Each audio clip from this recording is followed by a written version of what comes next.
Ok, salut à tous, nouvelle vidéo sur Vital Lulu et aujourd'hui j'ai envie de faire une vidéo pour dire non, je ne pense pas avoir un métabolisme rapide.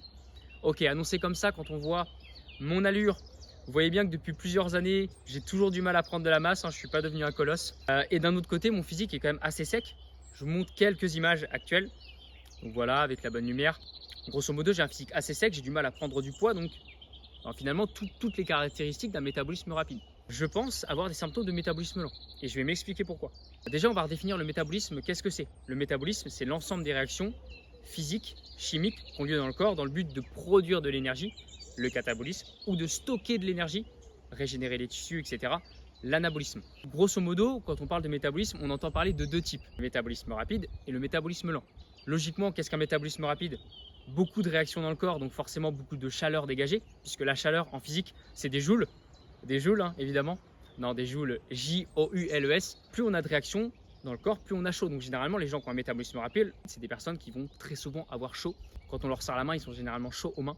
Deuxième caractéristique du métabolisme rapide, ça va être des personnes qui ont beaucoup de mouvements parasites, ou même des personnes tout simplement qui ne tiennent pas en place. Vous voyez, des personnes qui bougent dans tous les sens, qui sont toujours énergiques, dynamiques, de tempérament. Donc forcément, ça c'est une autre caractéristique du métabolisme rapide. Troisièmement, j'ai envie de dire, vu que tout fonctionne en accéléré dans leur corps, la digestion en fait partie. Donc c'est des personnes qui ne vont pas avoir de soucis généralement de digestion, ils vont digérer vite. Ils peuvent manger 800 calories le midi et une demi-heure après, ils sont repartis sur le chantier ou ils sont repartis au boulot. Ils sont de nouveau pleins d'énergie. Leur repas, c'est digéré rapidement. C'est des personnes qui vont rarement être constipées. La digestion se passe généralement quand même beaucoup mieux et surtout plus rapidement. Et quatrième point, ça c'est un peu plus mon opinion, mais je pense que justement le métabolisme physique a un impact sur le mental. Et je pense que c'est souvent des personnes justement qui, au niveau de l'esprit, sont beaucoup plus rapides. Des personnes qui ont rarement des latences, des personnes qui réfléchissent vite, et ce toute la journée, pas juste quand ils ont pris 4 cafés le matin. Vraiment des personnes qui ont tendance à réfléchir rapidement, qui sont vives d'esprit. Et je pense que c'est en grande partie dû au métabolisme. Ça, c'est seulement mon avis, évidemment.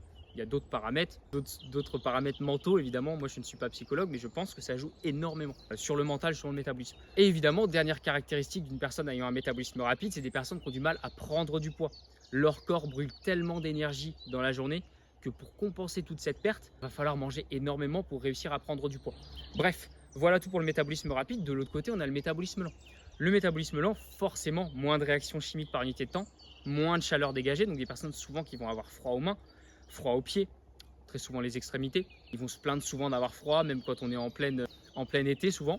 Donc ça, c'est des caractéristiques quand même de métabolisme lent, logiquement, vu qu'il y a moins de réactions. Deuxième point, c'est des personnes qui bougent peu, qui vont facilement quand même être attirées vers le canapé, qui vont spontanément, sans qu'on leur force, qu'il y ait les obligations de la société, du boulot, des horaires, etc.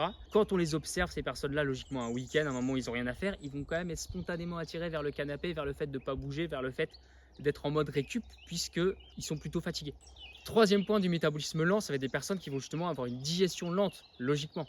Souvent, c'est des personnes qui vont mettre 2-3 heures à digérer leur repas du midi, qui vont avoir des gros coups de barre, qui aussi vont avoir souvent de la constipation, forcément.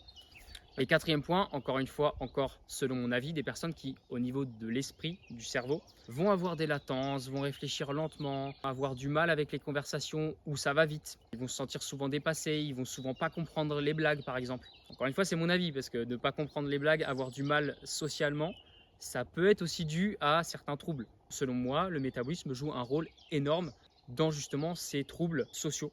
Et cinquième caractéristique du métabolisme lent, c'est des personnes qui vont avoir du mal à cette fois-ci perdre du poids, puisque leur corps est en mode économie. Le corps garde les réserves, et donc le corps justement va garder cette énergie et va falloir manger très peu pour réussir à être en déficit calorique. Et donc voilà pour ces caractéristiques des deux métabolismes.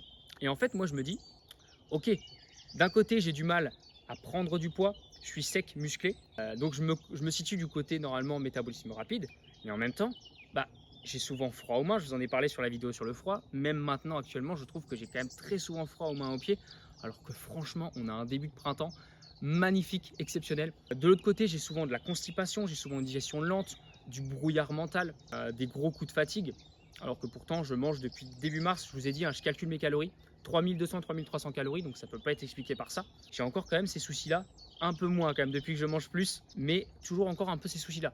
Donc je me dis, c'est incohérent. Métabolisme lent, métabolisme rapide, mélangé, je me dis c'est incohérent.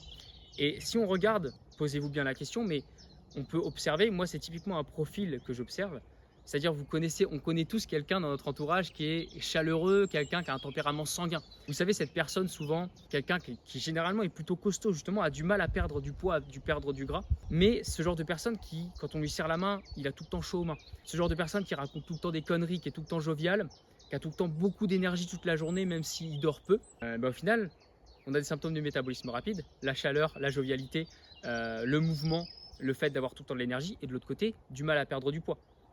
Et encore une fois, sur ce profil sanguin, tout comme mon profil plutôt maigre mais frileux, en fait, on est sur deux profils qui ne collent pas sur ces cases de métabolisme.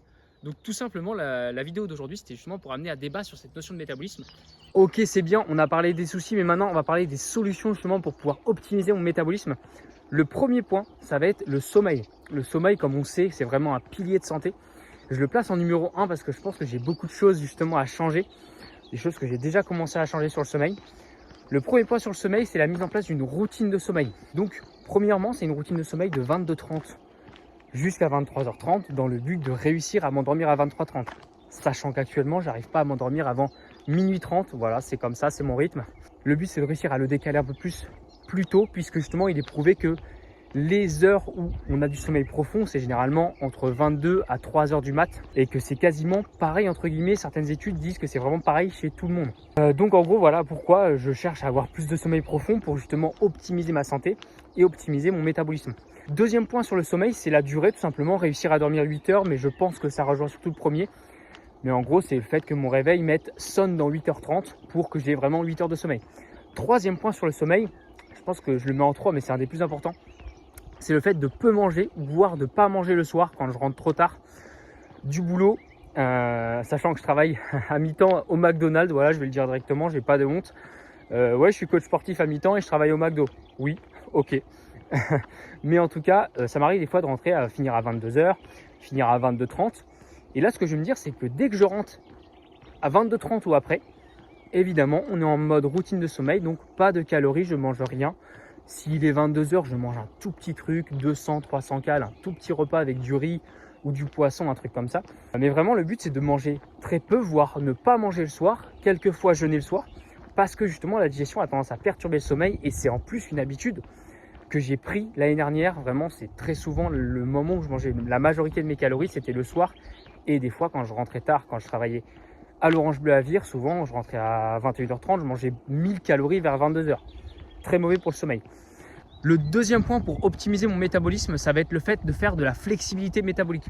La flexibilité métabolique, c'est quoi? C'est tout simplement être capable d'être flexible entre le premier carburant, le sucre, ce que 90% je dirais des gens aujourd'hui dans la société utilisent tout le temps parce qu'on a tout le temps à manger à toute heure, mais être capable également d'utiliser les graisses.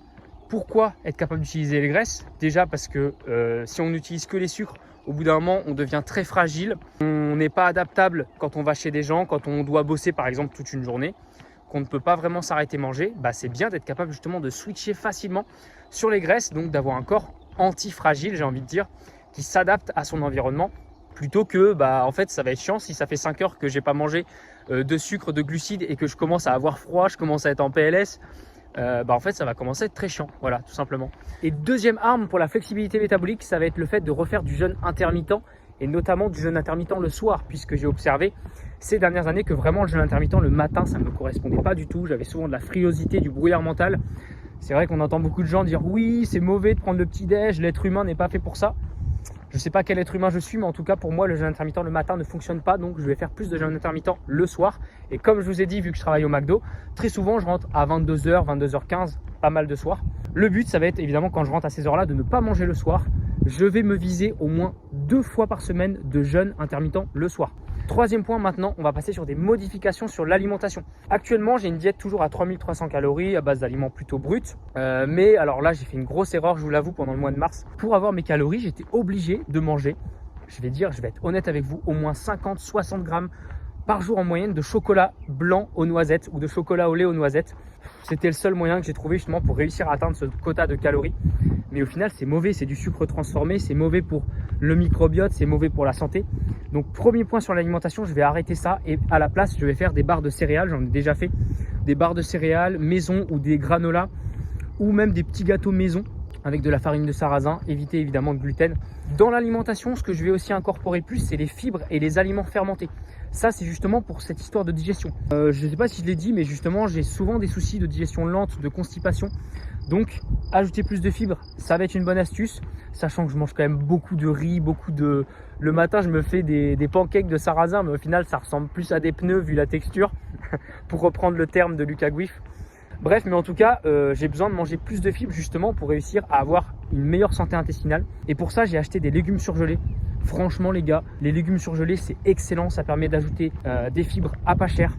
Ça conserve aussi les vitamines et les minéraux. C'est vraiment top. Et dernier point sur l'alimentation, je vais incorporer plus d'aliments fermentés, que ça soit de la choucroute, du chou fermenté, on en trouve facilement en supermarché, que ça soit même du vinaigre de cidre non pasteurisé, j'en prends très souvent depuis peu avant le repas justement parce que ça donne des probiotiques, ça favorise une bonne digestion. Évidemment quand il est non pasteurisé, parce que sinon il n'y a aucun ferment, aucun probiotique. Prendre de temps en temps, il m'en reste dans mon placard, j'en avais pris il y a un petit moment des probiotiques, ça me créait plus d'anxiété, plus de douleur. Là l'idée c'est d'en reprendre, depuis 2-3 jours j'en reprends déjà, mais vraiment du style une gélule tous les 3 jours. À côté de ça, manger aussi un petit peu plus de fromage à pâte dure, par exemple au lait cru, comme le comté, ça contient aussi des probiotiques. De temps en temps des yaourts. Donc voilà, grosso modo, incorporer plus de probiotiques pour un microbiote en bonne santé, parce que forcément, un microbiote en bonne santé, c'est un intestin en meilleure santé. Parce qu'au final, l'intestin, c'est quand même la base. Je crois que c'est 90% du système immunitaire qui se trouve au niveau de l'intestin. Donc voilà, grosso modo, les modifications sur l'alimentation. Je vais rester sur une alimentation à 3300 calories. En fonction des dépenses, évidemment, je vais ajuster. Et à une alimentation brute, et on va diminuer forcément ces sucres transformés. Et donc voilà tout pour ce 3e point sur l'alimentation. Maintenant on passe au 4e point qui va être plutôt mental, mais on sait très bien à quel point le mental a un impact fort sur le physique. Ça va être justement la réduction du stress mental et donc du cortisol forcément. Pour ça, j'ai 2 astuces.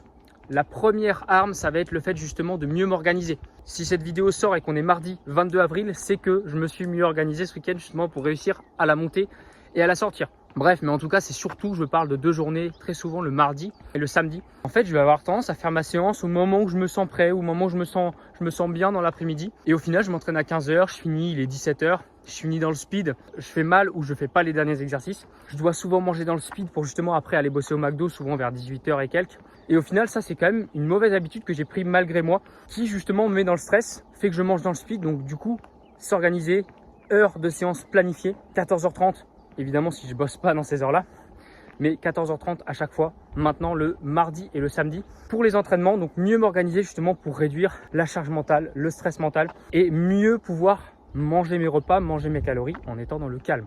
Et enfin, un dernier point sur la réduction du stress mental, c'est ce que je vais appeler le balécouillisme.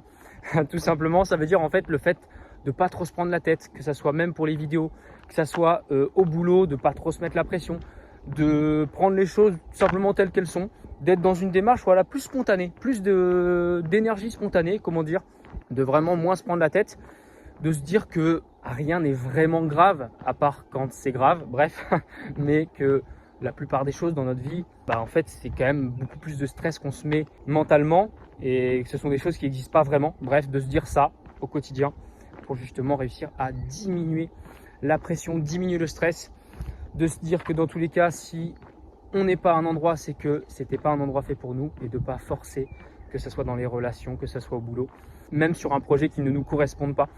Bref, voilà, on va pas partir dans des réflexions philosophiques, mais c'est vraiment ce balécouillisme, le fait de ne pas se prendre la tête mentalement pour diminuer le cortisol et donc optimiser notre santé. Et voilà, on arrive à la fin de cette vidéo. Je vous remercie de l'avoir suivi et surtout, si vous êtes encore là maintenant, vous êtes les meilleurs, de suivre ces vidéos jusqu'au bout, puisqu'encore une fois on va être, je pense, sur 15 minutes. Comme j'ai dit, le but c'est vraiment d'être sur des sujets sur lesquels j'ai vraiment envie de partager, donc avec moins de montage, dans le but justement de faire plus de vidéos. Tout simplement, je vous souhaite une bonne journée, une bonne soirée et je vous dis à la prochaine sur Vital Lulu. Let's go!